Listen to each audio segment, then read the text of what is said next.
Right, looks like we live.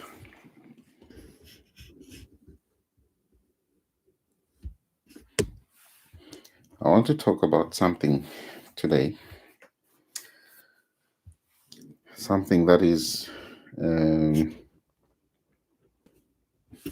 debilitating, something that affects people quite badly, and unfortunately, it is almost always diagnosed late. For many people, it's actually diagnosed when problems have started coming up. And we're talking about issues of affecting essential functions in one's life. For example, failing to get driver's licenses, go through examinations, failing to hold a relationship together, or even failing to start relationships. There's quite a wide variety of effects that it causes.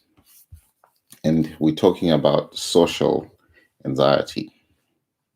So, social anxiety is best regarded as a complex rather than a single entity. But the key features is that there is almost always a trigger for that anxiety. Almost always. It may be a recognizable trigger,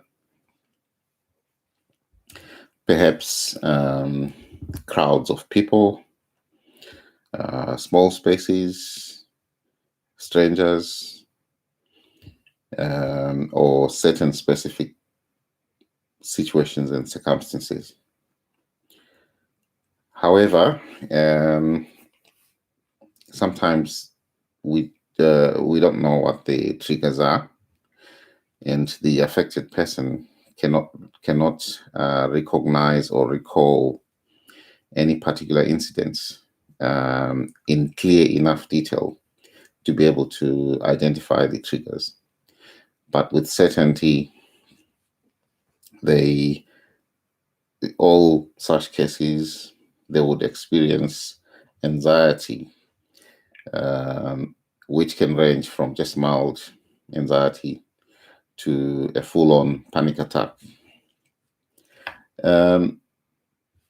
In mild anxiety, many people, it's usually just a few physical symptoms, maybe palpitations, feeling a bit tense, feeling a bit apprehensive, and they might be breathing a little bit fast, a little bit sweaty. The gut might be sort of grumbling. They might feel like running to the toilet, but not quite. And even if they do, usually nothing happens. The other thing is, with moderate to the severe form, this is approaching a panic attack. Those symptoms get much worse. And for most patients, it's the physical symptoms that are more debilitating than the psychological or emotional part of the symptoms. So those physical symptoms will definitely include a noticeable increase in heart rate, as palpitations. Breathing is going to be fairly rapid and deep, and they usually feel very tense. These are the people who are pretty shifty. They can't sit in one place and be still. They have to keep moving around for them to be able to contain the adrenaline. And the emotional side of things ranges depending on the circumstance, depending on the severity of the of this output, and also depending on the importance of the thing that they're actually embarking on. So some of them could experience depression. They could experience definitely they do experience anxiety, the psychological aspects, where there's lots of thinking,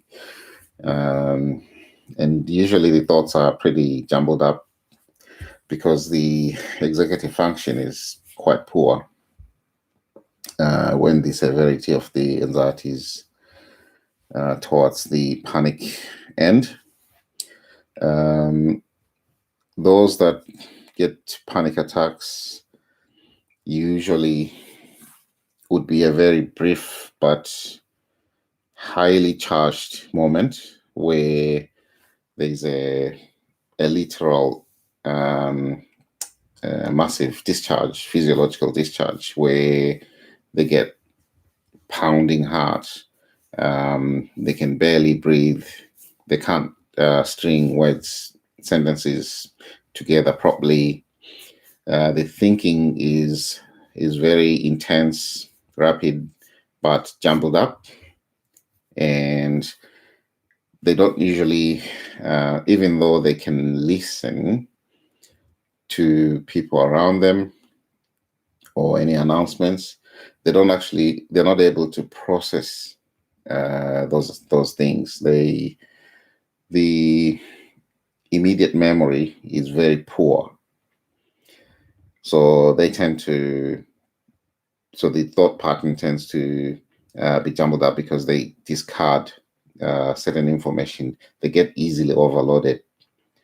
And such a person, if you were to talk to them after the whole thing, after the incident, their memory is never clear. They can make up. So unfortunate thing about memory is that we have the capacity to make up and fill in the gaps. But if it's a simple sort of incident, which is typical, even the listener will be able to pick up those gaps if this person was trying to relate their experience or their story. Okay. The other unfortunate bit is that the people who are affected, they become quite impulsive. We're talking about not being able to follow rational thoughts or to use rational thoughts in determining actions. And a good example would be, let's say, a panicked child who's been picked up by their parent from school, and they suddenly start running into traffic. Okay, so it's sudden.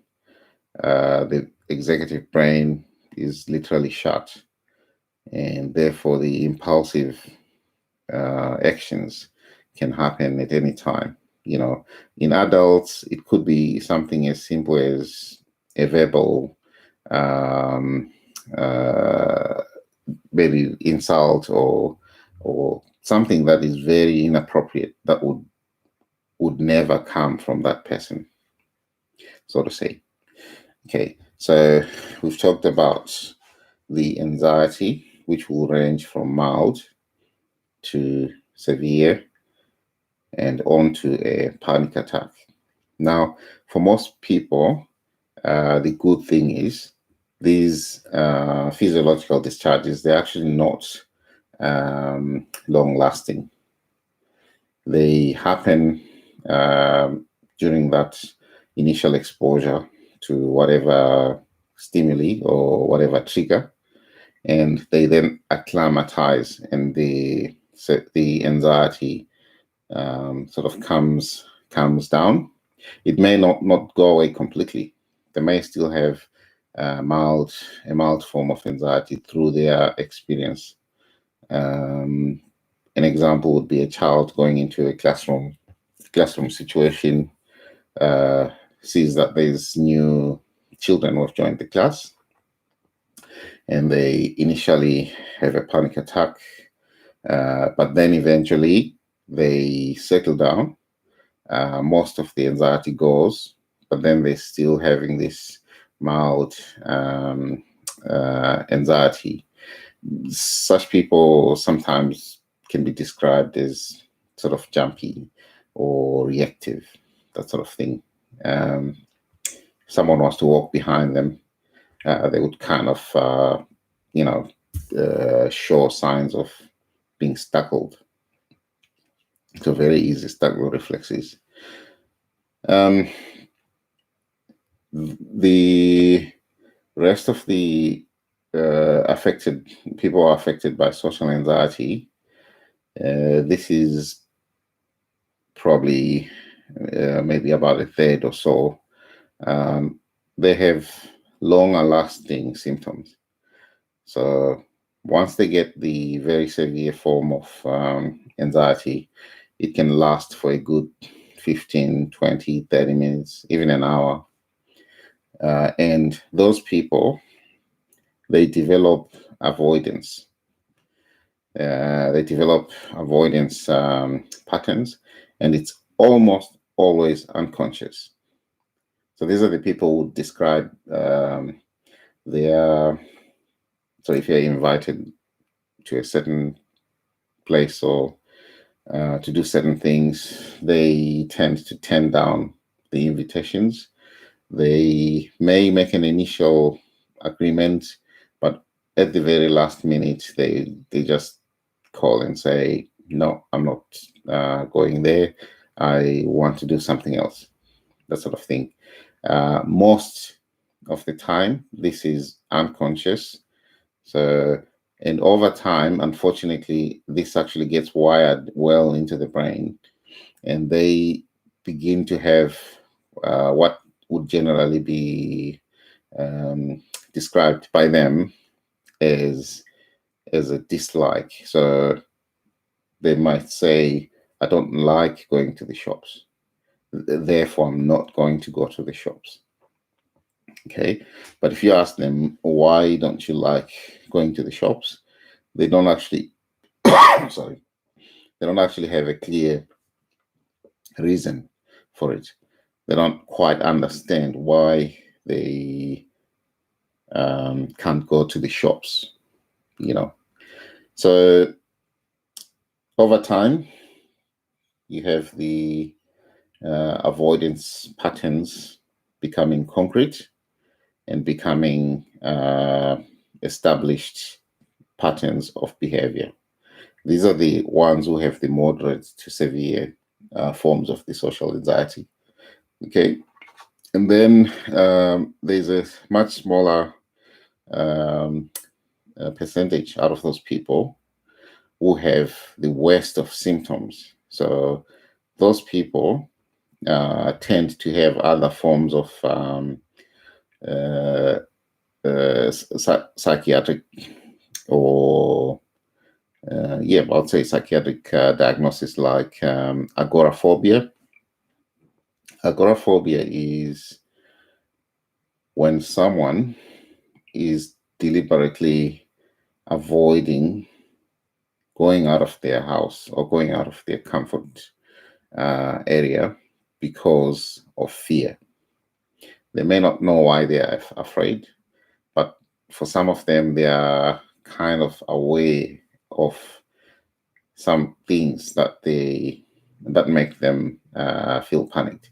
For example, going into crowded areas or going to certain types of social events or social places, or going to certain places with specific people.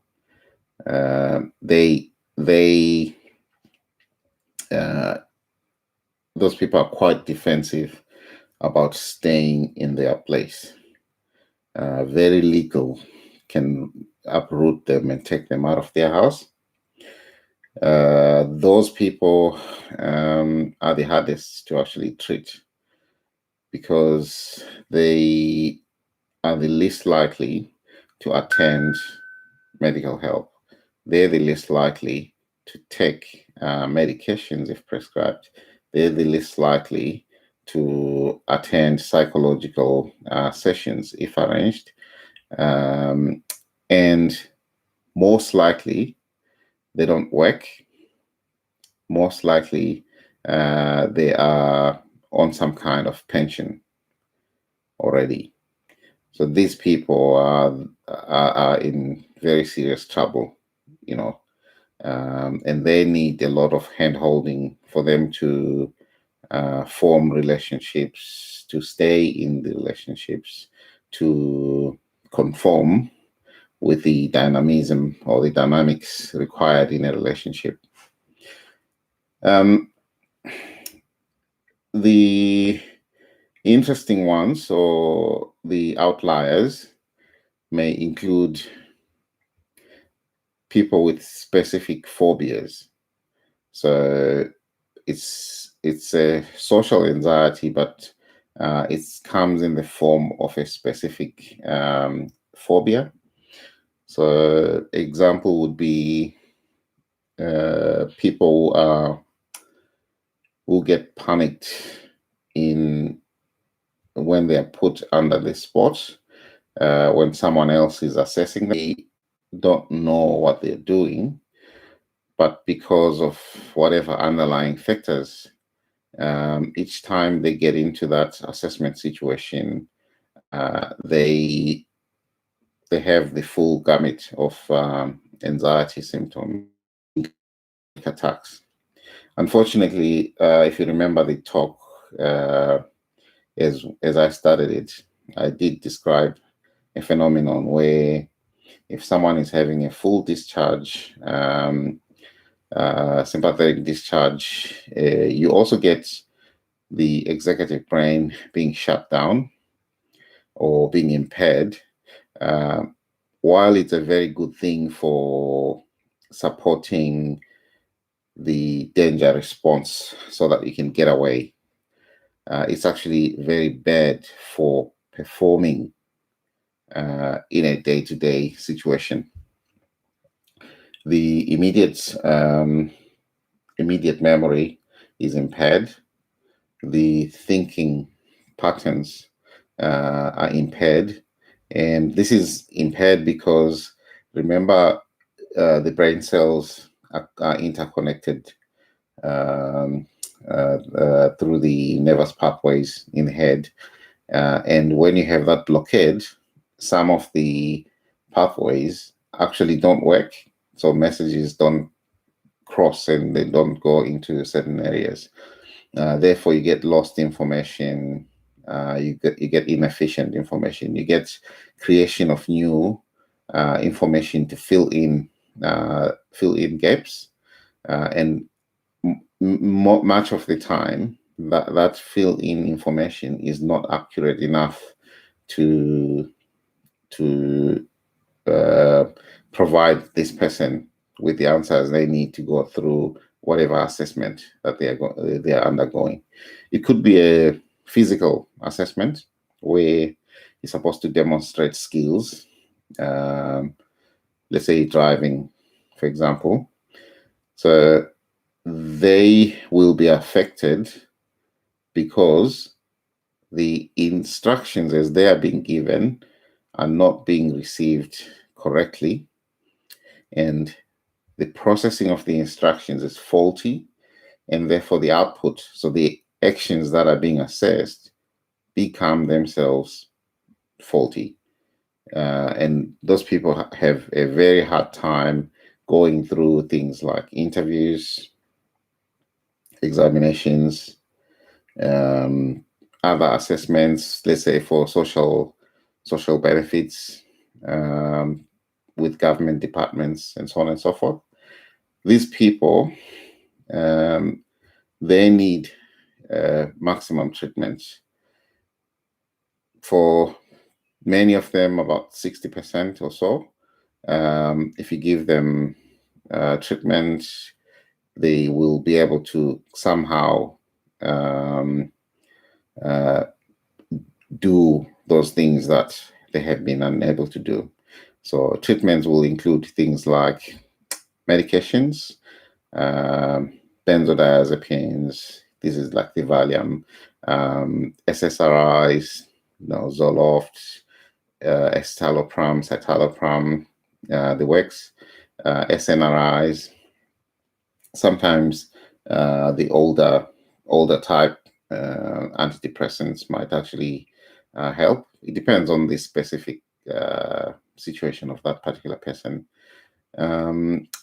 The other thing that helps a lot, in fact, it's head-to-head in terms of effectiveness, is CBT, cognitive behavior therapy. It's almost head-to-head with medications. There's other forms of psychological therapies that are useful. As far as I've been reading, I think CBT is probably the top of the list. But you have things like EMDR, for example. It does help some people. Doesn't do anything to other people. The combination of psychological strategies plus medications is very powerful. It's extremely powerful and will definitely help a lot of people to overcome the things that they struggle with. Okay. The only difficulty, I actually need to talk about beta blockers. So the other medication that we can give is beta blockers, which help the physical symptoms. So if you remember again in my talk, I mentioned that the physical symptoms tend to be the ones that are quite debilitating. The heart is going away, it feels like it might beat its way out of the chest. Beta blockers will help, but they have to be appropriate for that particular individual. Beta blockers have one side effect which makes them almost useless for many people. They affect memory. So they affect memory very negatively. And if you are having a very high, sort of high-level interview where you have to apply a lot of intellect, the propranolol may not be appropriate. So you need to try it out before applying it to the situation that you want to apply it to.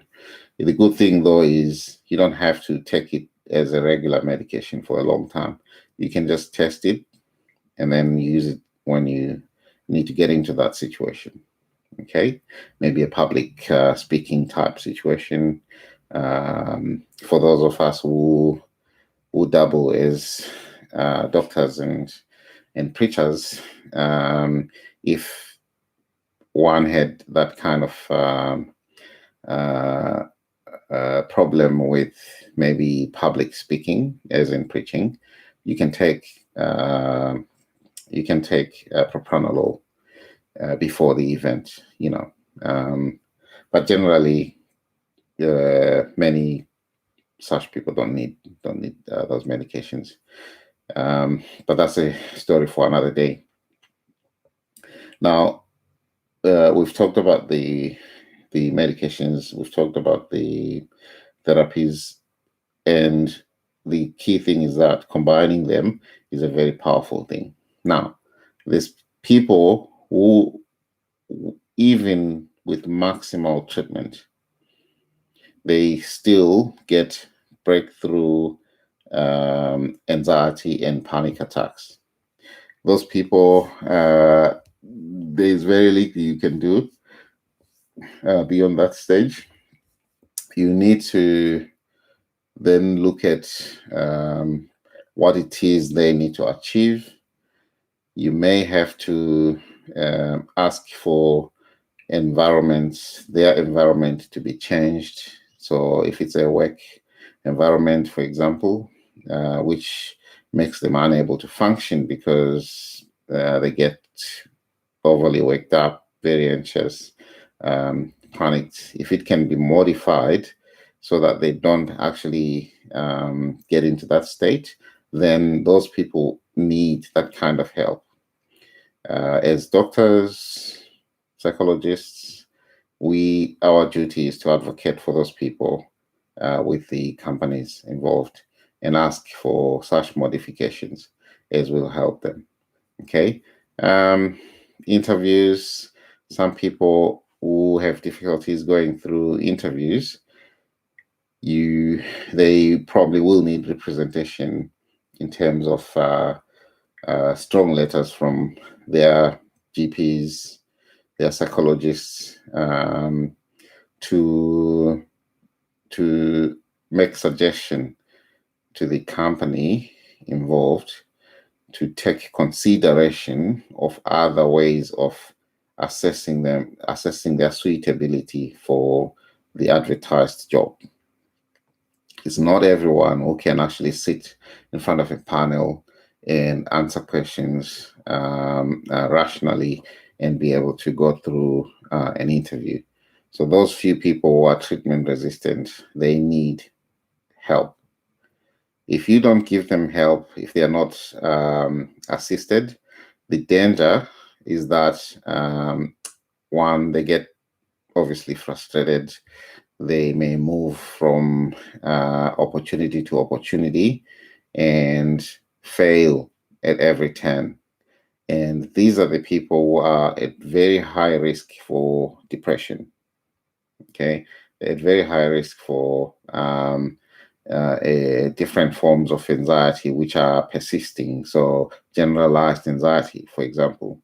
They may develop other severe forms, agoraphobia, and so on and so forth. And the worst of issues there is that, one, their quality of life eventually might actually decline or will probably decline. And such people have even the least ability to seek help from social welfare organizations. They already have this fear of institutions, organizations, and people, and they will really find it, without being assisted, they will find it really difficult to actually break through and get help for themselves. There are people who have come to committing suicide because of these kind of situations where they move from institution to institution and they are frustrated at every turn. They don't get the help that they really need. The diagnosis comes late. So if the GP is not very good in picking up the subtle signs of social anxiety, they may actually fail. They may not necessarily ask the right questions, and they end up failing this person because if you don't offer the help that this person needs at the right time, then you could easily then just lose them to, suicide, depression, and a host of other mental health issues, which are a lot more serious compared to the initial problem that they had. And these people, their lives tend to affect the people they live with.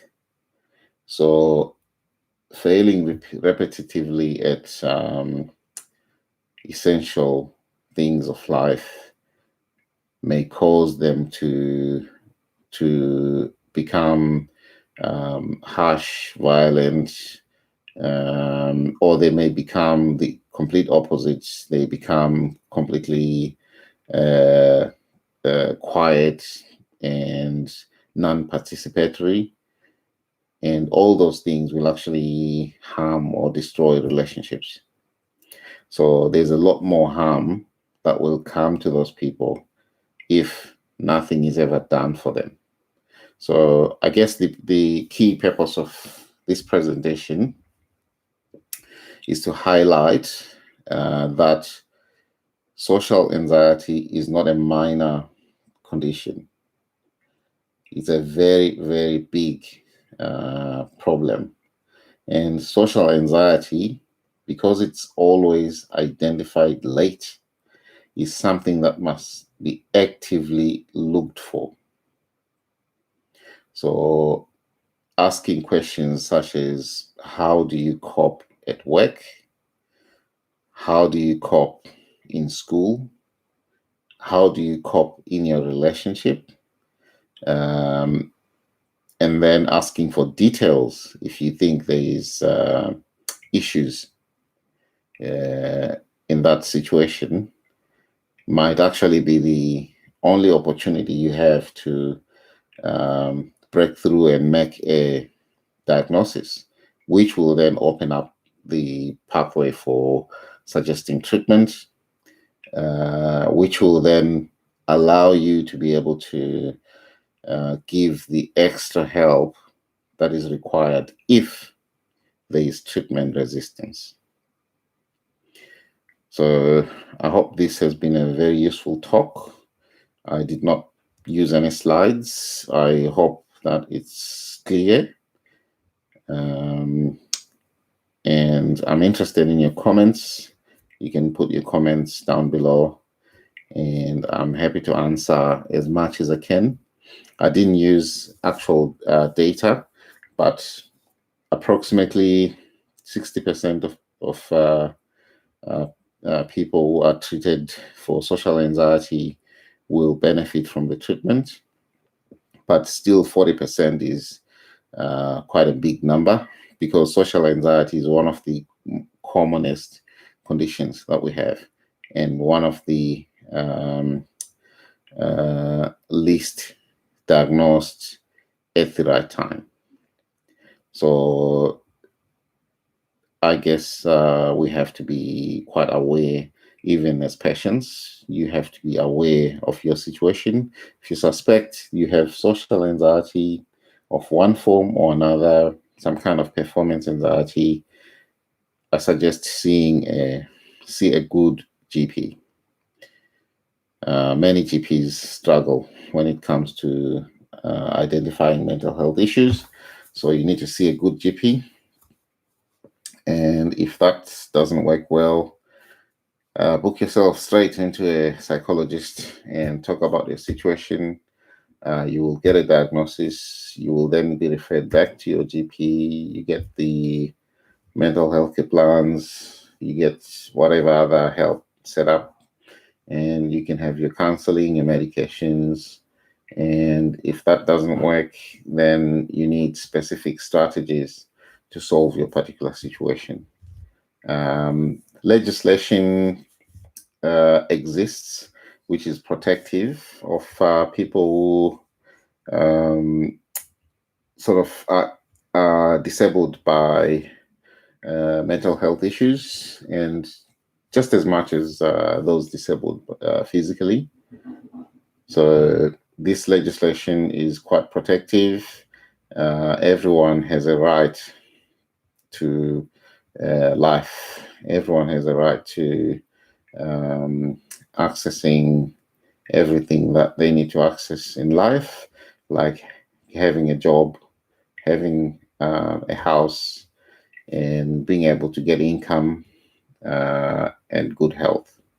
So it's important to know this condition, and if you are a healthcare worker, be able to make the diagnosis or send the person to a place where the diagnosis can be made. and then follow through. So these patients need follow-up, follow through, and offer them the help that they need if the treatment doesn't work for them. Okay, so remember, only 60% will benefit, 40% don't benefit from any treatment. Right, thank you so much. I hope this has been a helpful talk, and we will see you as we do more in the future.